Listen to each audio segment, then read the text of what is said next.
ay galing pa ng Montalban, Rizal. Actually, nakita kami ni ma'am sa aming FB post. Nag-message siya sa amin at ayun nga, nagpabook na siya. So, ang problema ni ma'am ay severe melasma na nasasakupan na ang halos buong mukha na niya.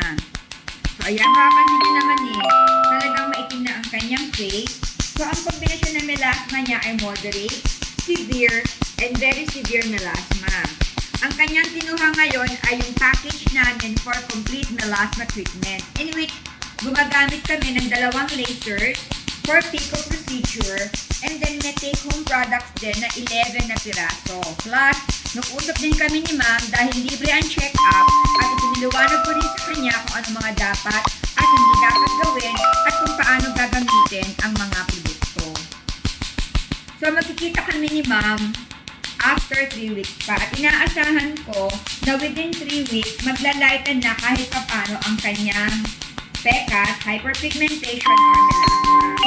Kaya yung mga may problema sa inyo sa pekas, well, alam niyo na kung saan nyo kami makakontakt. Dito lamang sa Facebook page kung saan nyo napapanood itong video na ito.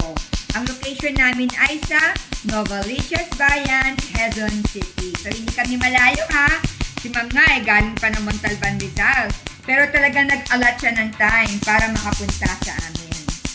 So, ang unang ginagamit ko ngayon sa kanya ay itong unang laser namin, in which i-laser ko yung buong mukha ni ma'am.